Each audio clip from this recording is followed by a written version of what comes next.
Professoressa Besussi, buongiorno. Di recente hanno fatto discutere sanzioni disciplinari anche pesanti, sospensione dello stipendio e sospensione dall'insegnamento nei confronti di docenti universitari in seguito alla condivisione di contenuti pubblici sui social network ritenuti offensivi o ingiuriosi da parte delle autorità accademiche.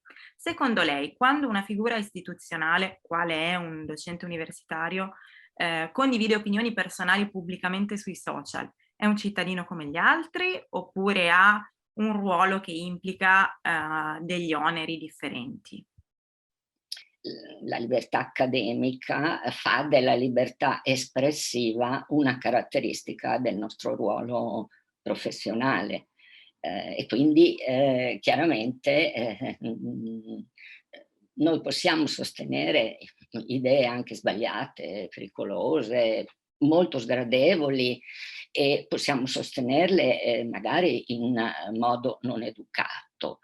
Ma qui il problema è quello della responsabilità per quello che si dice, si scrive e si fa, una responsabilità che può essere solo autoimposta.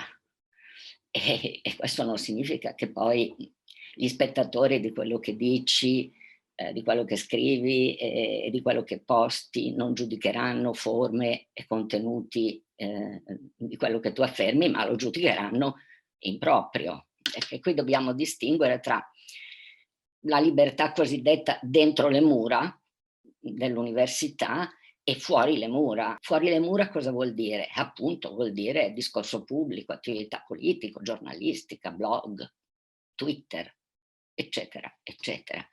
Anche in questi casi chiaramente la libertà espressiva si deve accompagnare a una responsabilità che può essere soltanto, ritengo, autoimposta. Quelli che pretendono di regolamentare gli interventi, la vita del docente a largo raggio, a mio parere hanno una concezione integrale del ruolo che mi sembra più adatta a un'istituzione ecclesiale o militare che a un'accademia.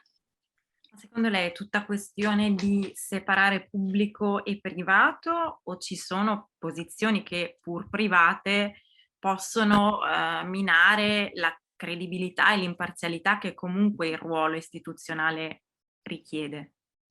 Io credo che lo standard di integrità intellettuale che un docente dovrebbe rappresentare nel suo lavoro, se è bravo, se è capace, possibilmente anche trasmettere, non richiede di essere moralisticamente caricato, non richiede l'allineamento della vita privata, non richiede l'adesione a qualche tipo di moralità pubblica, uno standard di integrità intellettuale che è neutrale.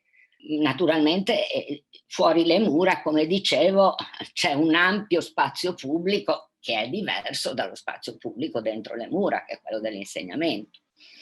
Ma come ho già detto prima, per me vale la stessa ricetta. Mentre mi auguro appunto che non venga mai richiesto l'allineamento di comportamenti privati perché si esercita un ruolo accademico.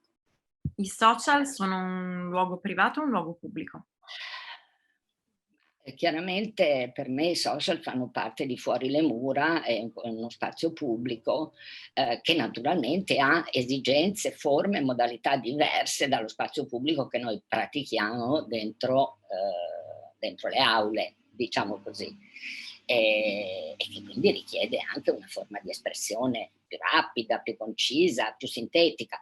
Guardi, qui un punto comunque essenziale è quello della buona educazione, no? Si sente sempre ripetere che la buona educazione è molto importante.